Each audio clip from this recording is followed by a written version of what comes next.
Excellent. Let's go. Okay, cut this out. Yo, hello everyone. I'm Zeno. I'm Dino, and this is the Primo Bro Show. Episode 4 of Rustled Jimmies. It's episode 5. It's episode 5? Oh, frick! I forgot about the movie again.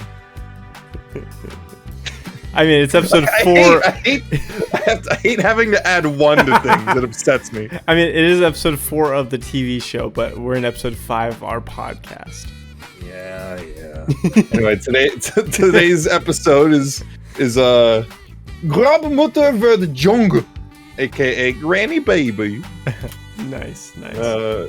Give us a little summary of the episode. Yeah, a little rundown, a little summary. Oh, and Jimmy, Granny Neutron's coming over while we're gone. Mom! Don't you remember my theorem? Proving mathematically I don't need anyone to watch me. No, Jim Jam. She's not watching you. You're watching her. Besides, you can keep each other company. Now remember, we're counting on you to watch out for her. No, and don't conduct any more experiments on her, Jimbo. At her age, the last thing you want is excitement. Told you I could get here from the airport in under 50 cents.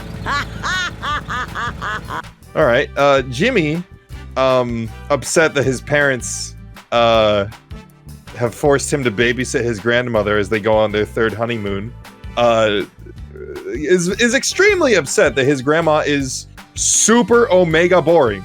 So he tries to make her younger, turns her into a baby, and is now forced to find a solution to turn her back, and hilarity ensues. No, I'd say that's pretty good. It's a pretty good summary of the episode. Well, what are your thoughts, homie? Well, Jimmy erased the 5th year of his parents' marriage. That's pretty funny. He erased a lot. That's why they're going on their third honeymoon, is because he erased their memory of their second. Exactly, and Hugh's really his only question is, do you think I ate pie during that 5th year of my marriage? I think that's a guarantee. I don't think you have to wonder. You just know. I know in your soul, in your heart of hearts, in your mind of minds, you know you had pie. Yeah, but hey, what if that was a bad year and he never got any pie? I love imagining a depressed Hugh Neutron. What if banned from pie for a year and just like crying, like looking out the window, and the moon looks like pie and the clouds look like pie?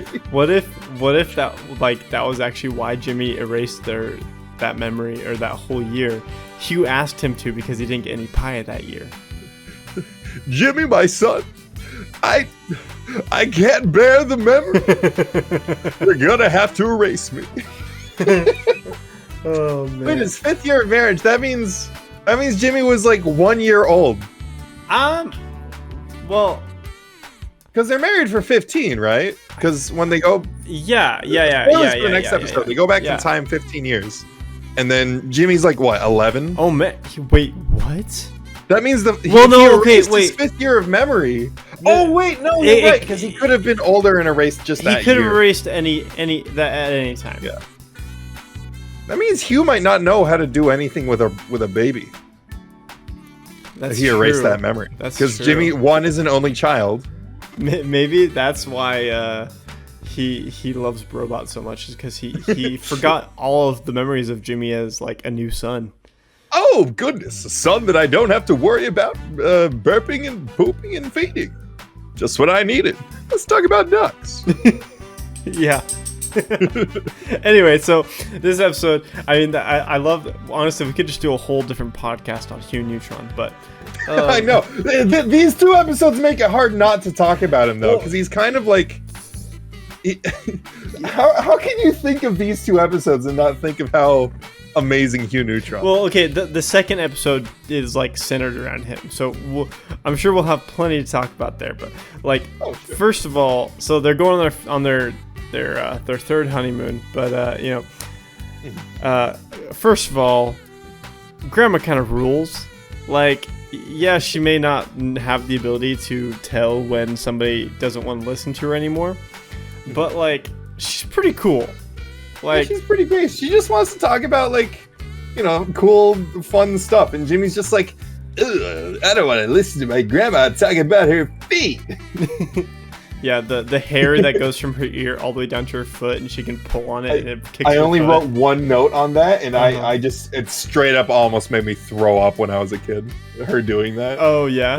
Yeah. They found this ear that they think leads all the way down to my foot, and she pulls on her ear hair, and her foot like twitches towards her, and that just, it freaked me out. I was like, what the? Ugh. Yeah, it's really gross. It's just, I hate imagining a hair going up through all your organs and stuff. That's awful. Oh man, that is awful. I love how like all of her clothing fits in her small purse, but it's all of her suitcases that are just like, it's everything she needs to live, like her syrups, her pills, everything in there that she talks about. It's like it's actually kind of realistic if you've dealt with old people, you know. You know, I was gonna type something along the lines of, Granny, you're staying here for like a day. Like, do you really need all this? And I was like, oh wait, no, she's staying for like the weekend at least. Yeah. So like, No. You know what? Yeah. She can bring the whole caboodle. Yeah, exactly. Yeah, exactly. You know what was in her clothing bag, the little handbag she gave Jimmy? It's probably just like a single diaper. Yeah. Well, it was funny because Hugh comes in, he's like, because she gives Jimmy the purse, and then she has Hugh grab all the stuff, and Hugh takes the purse. He's like, "Good luck, Jimmy. You're gonna be the one to take all of her stuff in." I just He literally goes, trade you. And he had a good reason for this though, because he was about to lift a bunch of stuff into the car for the honeymoon, the harvest moon, the honeymoon. and what's the dead animal carcass suite that they're going to. What's the name of the wife again? Trudy or Judy? Judy, yeah. Judy's just like, mister, you're not throwing your back out like last time. And it's like, maybe if you taught him to lift with his legs. Because I saw that freaking moron try lifting with his back. He's going to kill himself. Yeah, okay, that's actually one of my notes. It really is a wonder that Hugh hasn't died yet. Did you see how he was driving? I wrote, Hugh, there's a stops. You know what? Never mind. Jimmy probably made him forget driving school that year too. Yeah. Oh man, no, it really is a wonder that Hugh Gomat Neutron is still alive. And like, it's a street he lives on too. Like, this is not. They didn't make any turns. Yeah. He knows there's a stop sign there. And he's just like, oh well, roll the dice. He lets fate take the wheel. So Granny is talking to Jimmy, and he's very bored. He's upset. So he puts a cardboard cutout of himself, like listening to her. Yeah. And she's like telling him about her hemorrhoids. Why? This is the second mention of hemorrhoids in this show. What was the first mention? In the first episode, when Carl is like, "Yeah, I got a hemorrhoid." He didn't say that. Yes, he did. No, he did. He talks about it. You're right. No, I thought he said he had a hernia. Oh, maybe it was hernia. They're like the same thing. He wouldn't say he has a hemorrhoid. They're like the same thing. I know they're not, but like, I'm not a doctor. We came here for medical knowledge. Leave. Oh man. Yeah. No, well, I mean, okay, of course Jimmy is not going to want to have an adult around to like that he has to take care of. First of all, like obviously his parents trust him to be on his own. I don't know why, because he's caused plenty of issues, but like obviously they kind of trust him to be on his own. But like at the same time, like why would they trust him with his grandmother? He's already caused issues in the past by doing experiments on her. Exactly. Like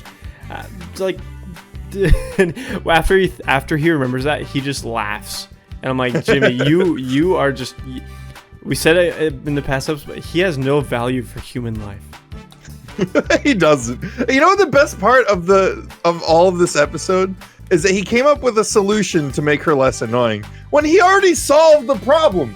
She did not care that she was talking to the cardboard Jimmy. Well, she would have just sat there and talked to him all week. No, then she would have been like, Hey guys, you want to go to Retroland? And they're like, yeah. But Jimmy, what about your grandma? Oh, she's taken care of. Yeah. Well, then she would have fallen asleep at 4:30 p.m. and woken up, and Jimmy would be right there talking to her. Yeah. Jimmy's there for her. Exactly. In cardboard spirit. I'm glad that we both had the exact same thought. There's a particular moment when he turns her into a baby. He sneaks it into like her medicine, right? Yeah. Because he's like, here, let me open that bottle for you, and he pours it in. Yeah. And the moment she turns into a baby, she's just like, oh, I feel so great. Am I on morphine? No, I said, I wrote a note. How much morphine is she taking? I didn't know when I was younger. Like, I didn't understand that line. But now that I'm older and I've actually been on morphine, I'm like, geez, what does she have in those suitcases? Grandma's got to get her fix, man. Oh yeah, we're talking about morphine. So Grandma's got to get her fix, man. Yeah. But Jimmy, I feel fantastic. Did you mix opioids in this? How many drugs did you give me, Jimmy? But like her medicine that she needs is furry tongue medicine. Like, that's just, oh gosh, old people are gross. I mean, she's only 65. Yeah. She just doesn't take care of herself. Or it's an indication that his family, or Hugh's side of the family, truly was like in poverty. Yeah. Or maybe in Retroville, they're just a different species and they only live to 66 years old. Yeah, because of the radiation poisoning. Mm-hmm. They age rapidly. This is just Missouri. This is what life in Missouri is like. Dude, you pissed off Texas, you pissed off Germany, and now Missouri? What's next? Oh, what are they gonna Canada? do? Freaking die at 65 and be upset with me? Whatever. It's their own fault. It's not their own fault. Do not cut that out. I mean, they'll have to get to the bottom of Lake Michigan. So. Mm-hmm. But anyway, Jimmy recruits Cindy to help him with baby stuff because he doesn't know how babies do things, because he's a product of toxic masculinity and refuses to learn how babies work. Exactly. He's a super genius. He doesn't need to know. But they cut to Cindy before Jimmy goes over, and Sheen's just like, hey, you got any ultralight things? And she's just like, no, pay and leave. And honestly, I think every cashier in America should be able to say that. Yeah, exactly. Well, he pulls out a bra and he's like, oh, look, it's an Ultra Lord double barrel slingshot. And Carl's like, my mom has like a bunch of those. Yeah, I guess she does, Carl. Yeah, I guess she does. I guess she does, Carl. But it makes me smile that Carl is just so innocent. He just doesn't know. Well, he's also like kind of self-aware at the same time. Well, maybe he probably just does know. Yeah. And he's just like, I'm not telling Sheen. Yeah. Sheen's a good little boy, and I don't need to ruin him right now. Exactly. No, I love that when Jimmy comes over to get their help, and he's explaining himself. He's like, hey, like, you know, any person with genius level intellect might do this when they're working with unstable chemicals. Jimmy, why would you openly admit that you're actually working with unstable chemicals? Like, seriously, like, come on, man. I mean, why hide it at that point, you know? Yeah, it's true. but like now we know he might have killed his grandma if it was any more unstable, or if he just got it just a little wrong, he might have killed his grandma.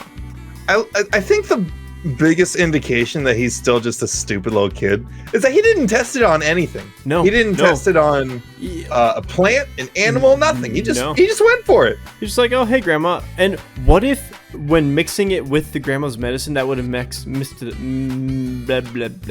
messed it up? Like, there are so many factors he's not thinking about. Yeah.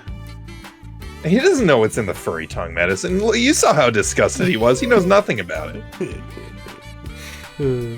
Anyway, how does he solve this problem? Well, he gets Cindy, goes to the grocery store with her, and gets a bunch of ingredients. And the stupid subplot that the kids are just, like, the people at the store are just like, wow, a talking baby. I want to see it. It's epic. Like, it literally doesn't matter to me. I didn't write anything about it. Because it's like, this is like such a element to the story at all. Well, I think it's funny after he like pulls the dolly toy and gets the people like, oh, it's just a hoax. They're all like saying they're like, oh, it's a hoax, stupid kid. Yeah, but other than that, sucks. Yeah, you suck. Other than that, yeah, it was pretty stupid. These are all indications of lead and radiation poisoning. So these people just they all have baby brain. Oh man. Yeah. Honestly, they didn't need the talking baby thing. It could have just been his parents coming home. Yeah, the threat of the parents coming home to yell at him, that was enough of like an element. And I guess like they would have guaranteed that they would have found out because they're just like, Jimmy, what are they talking about? A talking baby? And I guess that would have ruined it. But maybe if he'd like accentuated that a bit more, he's like, we gotta get these people off of us, Cindy. Like if he had said just something along those lines, it wouldn't have been as big of like an annoyance to me. Yeah. Or maybe just like more people seeing the baby. It was like 4 people. Jimmy, you can't get 4 people off your lawn. I can get 4 people off my lawn. Yeah, I don't have a lawn. See, problem solved. Exactly. But we find out as the parents are coming home that they the reason why they're coming home early is because Hugh caused another problem where he messed with a bald eagle, and now it's on his head and it pecks him in his head, and they're coming home. It hurts a lot. Early. He says it. It's like, yeah, it hurts a lot. This is very painful. I yearn for death. Life is pain. Gosh, Mr. Neutron, that looks like it hurts. Please kill me. just end it now. End it now. But okay, there is one tiny little detail in this episode, because I know there's like in these 2 episodes that we watched, like the 2 little half episodes, there's quite a bit of clipping that I noticed. I didn't really write any of them down because they aren't that important. It's not egregious anymore to me. But there was one particular detail that they didn't have to do that also made me smile. Yeah, what was that? When Jimmy is lugging his baby grandma around on Goddard, because Goddard's got like a little child seat. Yeah. Jimmy put a little baby on board sticker on Goddard. Wait, really? And that's just adorable. Oh, that's so cute. Like Jimmy He's a good boy. He does care. He just doesn't like old people. He took the time to be like, dang, I gotta let people know. They gotta know. Yeah, that's actually really hilarious and cute. I like that a lot. But hey, it all turns out Jimmy makes the antidote in time. His parents get home. They're like, "Oh, how was it?" And Jimmy's like, "Oh, it was all good. No issues. It was great." And Grandma probably already forgot about what happened. So exactly, because now she's old. Exactly. And Carl drank the get old antidote, and then he became old and is pretty much the same person. Yep. Though he does have a kick-ass mustache now. It's true. It looks just like his eyebrows but gray, and it makes me so happy. Yep. Because I know for a fact that old Carl would absolutely have a cute little mustache. Oh yeah, for sure. Well, also this goes for my point that Carl doesn't just have baby fat. Like that's his body type forever. No, you know what? You're right. Honestly, once you're 11 and you look like this, it's like, no, you look like this forever now. Sorry, Carl. You are a round boy for the rest of your life. And there are other episodes where they turn into old people. So it's true. And that I actually wrote that down. That I was like, holy crap, this is where they used that model first. I didn't realize that they had the old model here before using it in the other one. Mm-hmm. Yeah. Well, hey, any final thoughts on the episode? What do you think? It's actually really crazy how quick these episodes are.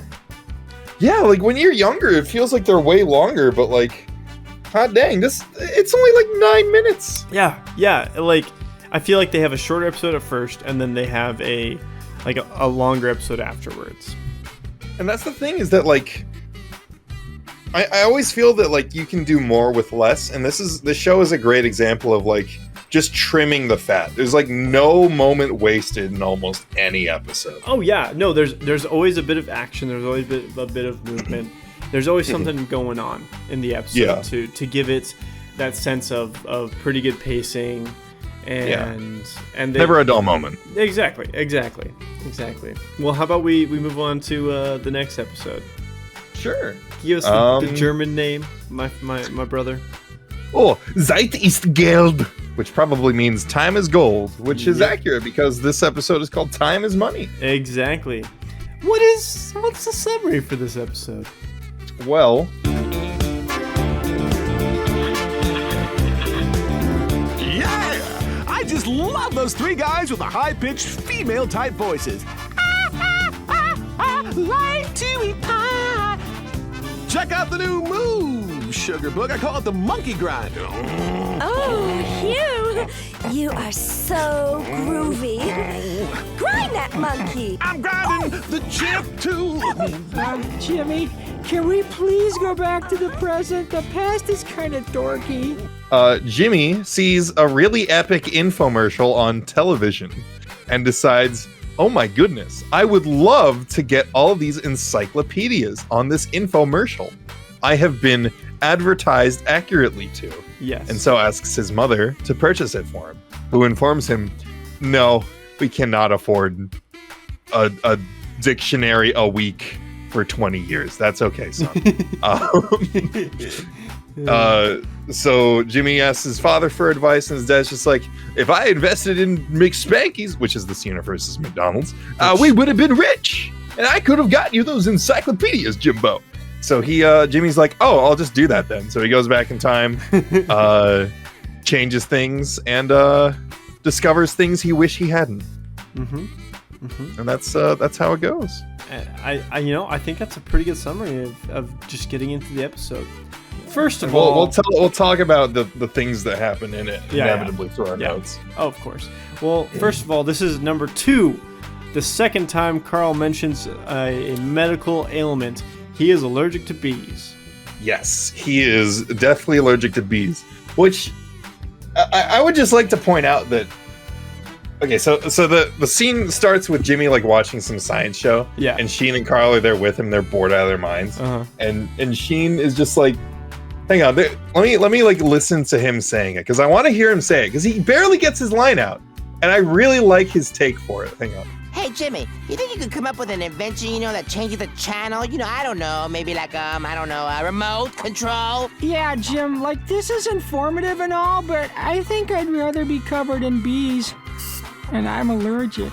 Hey Jimmy, why don't you invent something that can change the channel, like a remote control?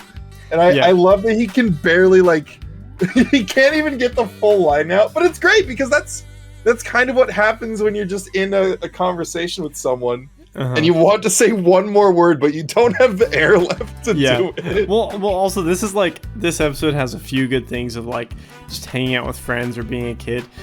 When you're at your friend's house, you don't have control of the TV. Like they have control, and you can't really do much. So you just have to deal with it. You just have to let it happen. Whatever's on TV, you just. It's my sleepover and I get to pick the movie. Exactly. You get a player too. Okay. Also, yes. You mentioned that he's allergic to bees, right? Yeah. So Carl's allergic to bees, but the way he says it worries me because he says, "Yeah, Jimmy, I would kind of rather be like covered in bees right now, and I'm allergic to bees." It's just the same thing as him saying, "Yeah, Jim, that show was alright, but I'd rather just kind of die." And it was such a polite way of him saying, "Yeah, I would rather be dead than watch this." Okay, even the host in the show was falling asleep. He sure was. I'm telling you, this town has radiation or lead poisoning. No, probably there both. There is a theory that this is a government testing facility for radiation poisoning. We will talk about that. We will talk about it one day. But let's get to the encyclopedia. First of all, 1,000 volumes. Second of all, that encyclopedia will be obsolete by next year. Exactly, which is like, well, on the upside, he is getting a new one basically every week for 19.23 years. Okay, but they're not going to print out a new one every single week. They already have these printed. They're on the shelves. No, those are just floor models. They're empty. Oh, okay. Gotcha. They'll print a new one. No, I'm just saying, like, that's so stupid. Like, obviously, it's a like, kid's even show. back then, they knew that like these would be outdated. Like, Yeah. from 65 to 70, they had to have known. Oh, Okay, the announcer guy, he says some pretty funny things about just like, you know, what the facts in these books. The facts in these books, exactly. And this one says, what ancient civilization built an entire royal palace from shredded wheat? What species of owl looks like a cow? And where is Waldo? Like, that's like, we didn't need to know. I love that that's an answer in there. Like, why would you even put that in the encyclopedia? This isn't an encyclopedia of like the arts. No. No, those are just questions he has. They're not actually in the encyclopedia. The host just took it as an opportunity to just ask these things. They're trying to shut him up. They're trying to make him stop talking. But no, these are the issues he needs to talk about. Where is Waldo? Where is Waldo? Anyway, so I did the math, by the way. That infomercial is correct. It would take 19.23 years to get 1,000 volumes if you get one volume a week. Very good to know. It is true. Very good to know. I don't know why they went through the effort of doing that, but I mean, I guess that good for them. Hey, fact checking, and we will check their facts. Mm-hmm. Very good. So one thing I love is how supportive Jimmy's mom is, where she probably didn't question much. She probably just he came to be like, hey mom, I want to get this encyclopedia. Could you call them to order it? And and she probably just did it. I've had that experience as a kid. I'm sure you have. And I think it's a very relatable moment. Honestly, I think Judy's a good mom for that, specifically because she's just like, oh, I see your you want something that's objectively educational and you want to learn from it. F it, why not? We'll check into it. Yeah. Oh, it's expensive. Sorry. Yeah, sorry, we can't do that. Yeah. Most of my notes have to do with the actual time travel stuff. So, do you have anything before that happens? I really like how supportive Hugh is when he's talking to his son about how they don't have money. Yeah. And he's just like, I'm sorry, son. Your mom handles the finances and I don't. Yeah. I thought that was. And I can see why, because when he holds up 6 fingers and goes, 15 years ago. Oh, no, he's not holding up 6 fingers. 1-5. I'm the stupid one. You idiot. Oh my gosh. Take that, Missouri. We just got him back. Yep. Just throw me away. Throw me in a dumpster. No, I think that, I think that's great. But so Jimmy goes back to his time travel machine that he used to get what's his freaking name? Thomas Edison. So here's a good point to bring in the brain blast fun fact of the episode.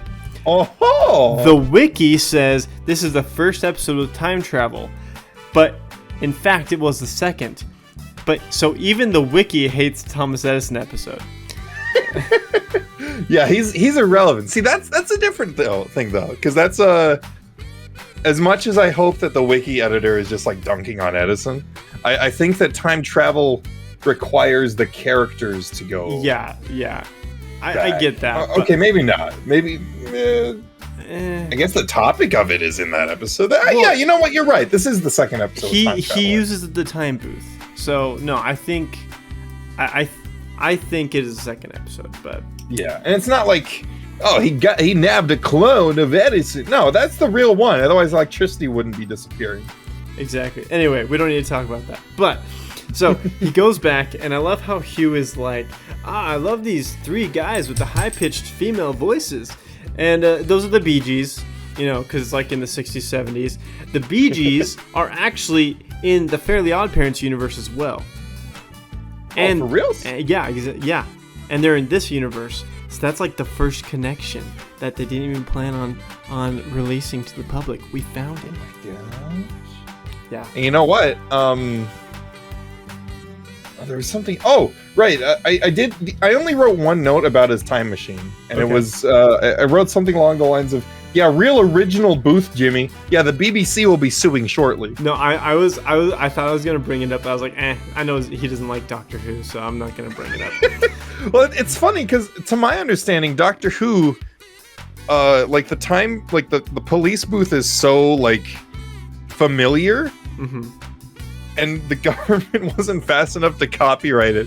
So the police box itself is actually copyright of the BBC, not of like Britain as a whole. Yeah. Well, okay, like Doctor Who, the TARDIS, it's blue. It's a blue box. It's a blue police box. It's a blue police box. This one is a red phone booth. Ah, yes. So legally distinct phone booth. Just like Harry Potter is a sorcerer, not a wizard. You're right. That's the difference. But how about that monkey grinder move that Hugh made up? It makes me smile. Oh, I love. Okay, so they go back 15 years, and it looks like the 70s. Yeah. So it makes me wonder: is this the early? Does that mean the show takes place in like the 90s?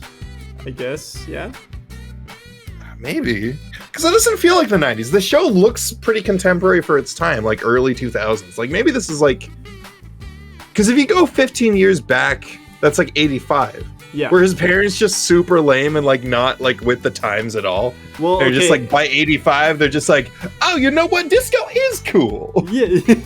Well, I mean, you know, with Hugh, he's a little slow, so maybe he finally caught up to the times. And didn't stop. Yeah, you know, maybe given like all the peace stuff on the wall, I imagine like he was a draft dodger or something. For Tom, yeah. Oh, and was just like, you think he would actually go get drafted? No. Hugh Neutron? Hell no. Not that man. War's for losers, man. Yeah. I'm part of the Peace Corps. The wind is our minister, and true love is our chapel. That's one of my favorite quotes. I mean, and I also feel like from this thing, like obviously Hugh gets married, but like Hugh seems like a player, man. Like the way he's talking and everything, like he seems like he's just like a player. He gets it. He understands the kind of women he's after. Yeah. And Jimmy's mom is the kind of women he likes. Oh yeah. I do also like that when he's showing the new dance move that he made up to Judy. He's just like, I call it the monkey grinder. And then as he's doing it with her, he's going, I've grinded the chip too. And there's just something about that line that makes me smile. No, I heard that. I heard that. I was like, so he understands the difference of monkey anatomy. Interesting. Why would you even hate that? Also, so Jimmy sits him down and he's just like, hey, so you know that hobo that you were gonna give $50 to but decide against it? You should do that because he's gonna become insanely rich because that's Mr. McSpanky. Yeah. AKA McSpanky Industries hamburger. Exactly. And he's just like, I don't know, I'm gonna spend that money on something more important. And then he goes, Jimmy goes, Hugh, doobie doobie doo. And then Hugh gets irrationally upset and goes, hey!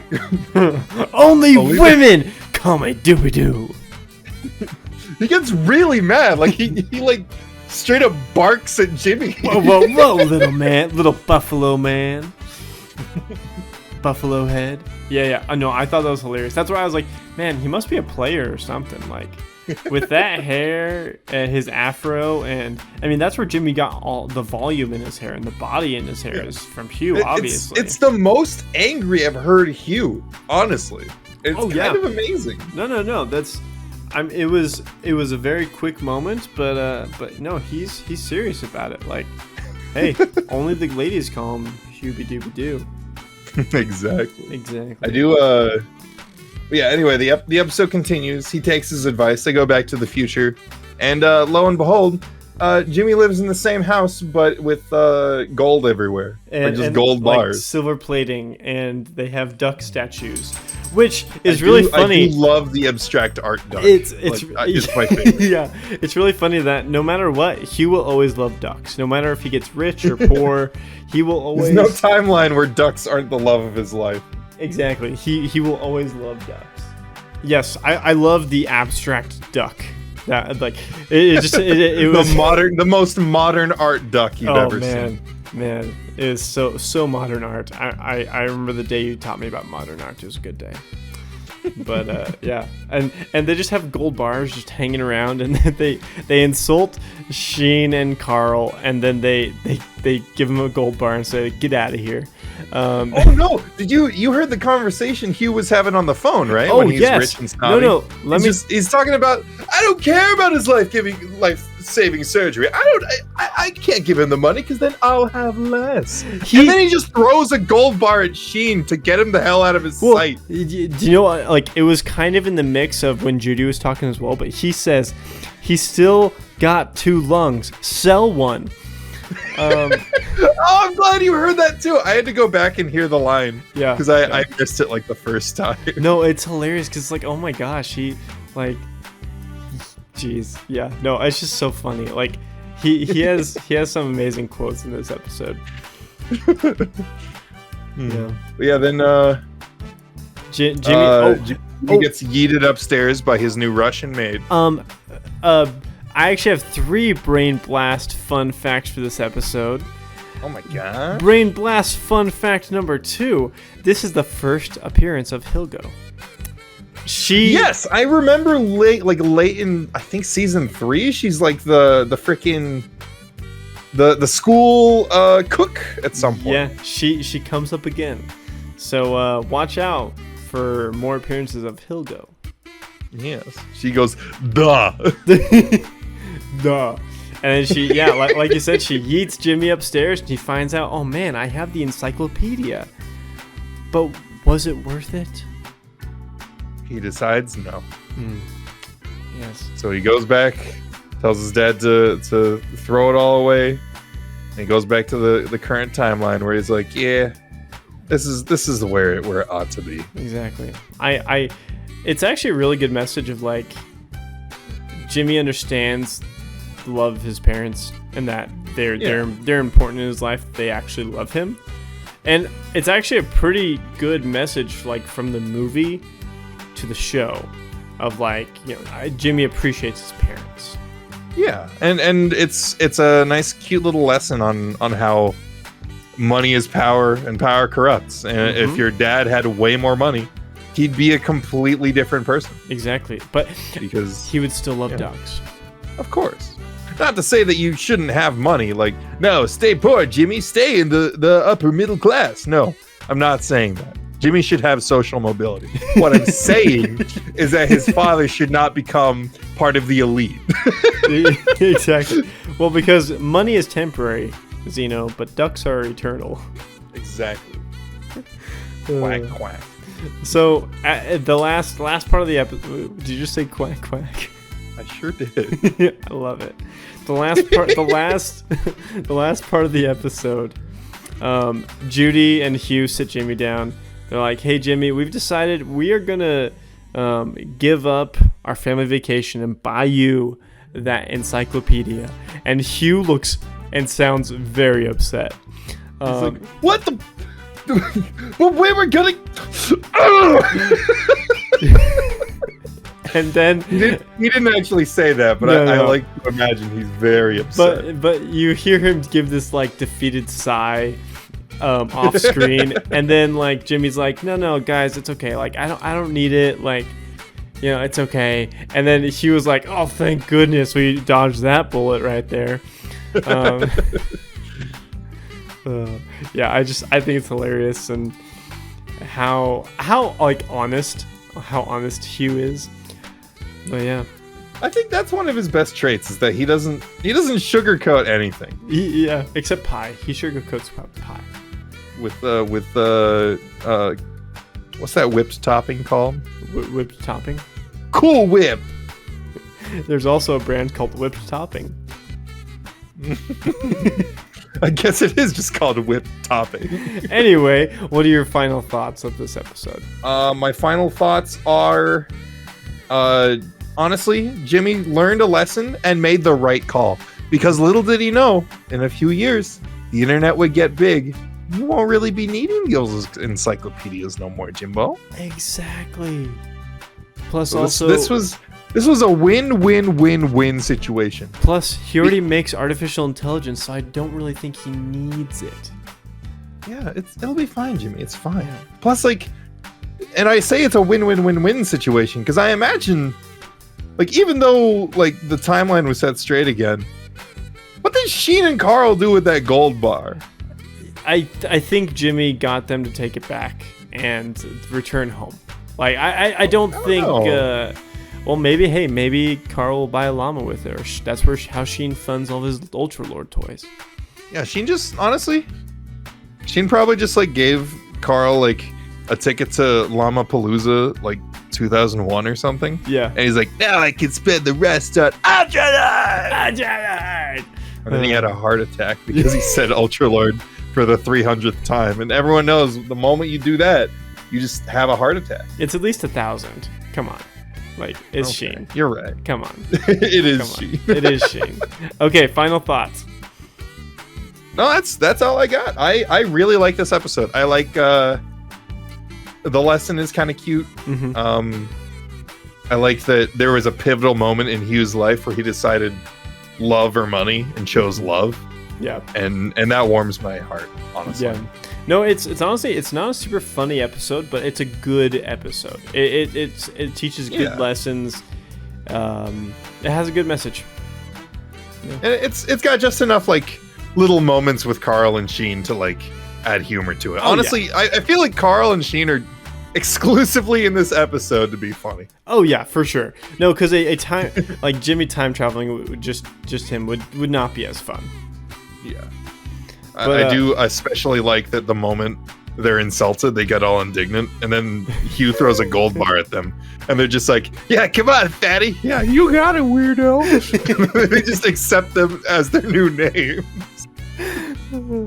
Yeah. It brings me joy. Yeah, I like the timeline that Jimmy still has these friends, and Jimmy has still done all of his things, but his parents have been the one that have changed. Yeah. It was a good episode. It made me smile. I'm not a huge fan of Granny Baby, but time is money brings the whole package together. Yeah. Okay. Last brain blast fun fact of the day. This is the first episode where Cindy and Libby don't appear. Oh my gosh, you're right. I know. I didn't see them at all. I know. That's why. Well, you know what? Because they were getting chalupa burritos from the garage sale money for days. Libby was really excited over $2. Oh, dude, I bet the chalupa burritos are amazing. Imagine if they're like right. Los Favoritos. Oh, I love Los Favoritos. Me too. How much was a taco at Taco Bell in 2001? Okay, the 2001 menu. Okay, 2001 tacos. A crunchy taco was 66 cents. 69 cents. So that's like Nice. 3 tacos? Yeah, but they got like $10 from Sheen, and they got a bunch Oh, of that's money. true. And, Sheen did. I know that Sheen kept that bra, so he had to have forked up $10. and then they got a bunch of money from people at the end. Yeah. So that's like a party pack. Exactly. No, they're set. Anyway, Zeno, it's been a pleasure. I'm glad we could do this. Thank you. These are always real fun, and I this pair of episodes was a little more fun than the last, and I am looking forward to the next 2 episodes as well. What are they? I Dream of Jimmy and Raise the Uzi Scab. Ooh. And I Dream of Jimmy is a particular episode that I enjoy. Everything about it makes me smile. Good. I'm excited. Well, let's get to it soon, and let's enjoy. Cool. Until then, hi, I'm Paul.